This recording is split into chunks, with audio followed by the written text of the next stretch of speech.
Аз съм Гергана. Живея с диагнозата множествена склероза вече 15 години.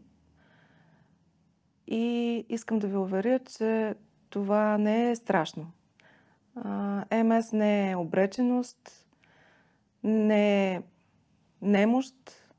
МС може да бъде просто част от нашия живот и да се опитаме да се приобщим заедно в един и същ организъм. Аз направих това с промяна в начина си на хранене, промяна в ритъма си на ежедневие, много физическа активност и, разбира се, традиционното лечение. Преди диагнозата, може би 7-8 години имах различни симптоми. Първо беше световъртеж, след това имах проблеми с зрението, след това имах така известно време периоди, в които ходя по улицата и падам.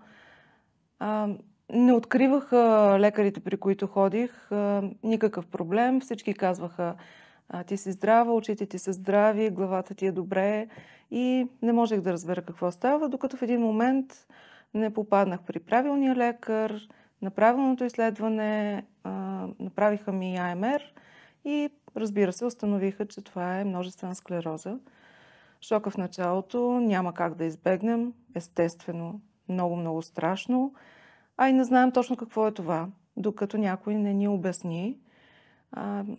Радвам се, че попаднах на лекари, които не просто ми обясниха, а ми дадоха и най-правилните съвети. Първата от тях, разбира се, беше доктор Кмецка, на която десетки, стотици хора са много благодарни, разбира се. Но оттам нататък вече всичко е в наши ръце.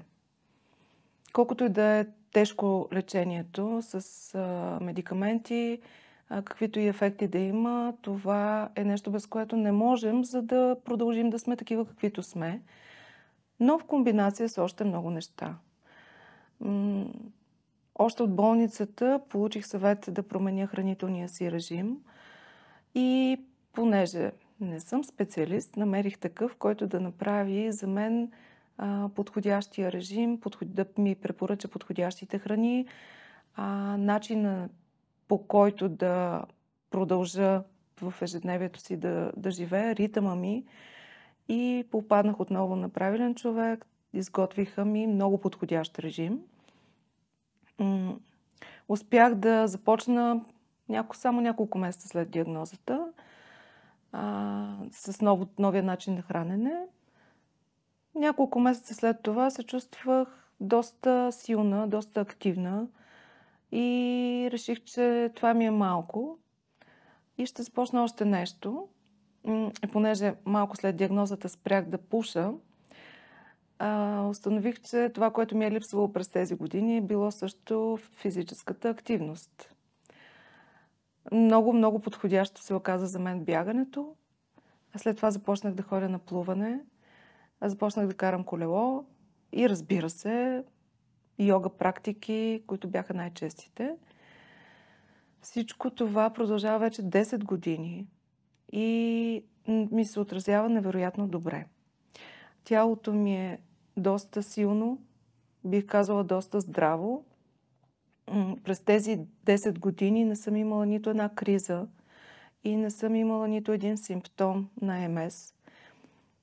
Заболяванията, които са се появявали, минаваха доста леко през тези години, включително вирусни заболявания, от които хората много се плашеха. Минаваха с всичките си симптоми, разбира се, усещах тези болести, но преминаваха много по-леко, отколкото съм чувала, че могат да се изживяват при различни хора. Наред с физическата активност, разбира се, промених начина си на хранене, спрях да ям месо, животински мазнини, млечни продукти. Храня се повече с зеленчуци, плодове, разбира се, бобови храни, лещи, всякакви други, от които да набавя необходимите вещества, които липсват от месото. Ям риба и целият този средиземноморски режим се оказа най-доброто хранене за мен. Организма ми получава всичко, от което има нужда. И това обаче, пак напомням, стана след съвет също от лекари. Това не е нещо, което всеки сам може да избере, както начина си на лечение, както начина си на двигателна активност. То зависи от много неща, свързани с заболяването, и според мен лекарите са наистина хората, в които трябва да се вслушаме, дори когато вземаме решения за подобна промяна в ежедневието си. Но наистина има голямо значение. И може би не е зле всеки да опита с нещо, което той ще намери като най-подходящо за себе си, и лекарите биха му препоръчали. След всички тези 10 години, в които спортувам доста активно, като любител, но все пак доста активно, преминала съм доста полумаратони и маратони. 2 пъти преминавах трасето Дунав Ултра на велосипед, което е 740 км. Много, много, много движение, което ме зарежда и ми дава сили. Тази година вече ще направя един по-голям проект. Той се казва "Бягай с МС" и ще пробягам 6 маратона на 6 континента с каузата, посветена на лечението от множествена склероза. И по този повод призовавам всички вас да намерите начин да бъдете активни, защото това е начин на лечение.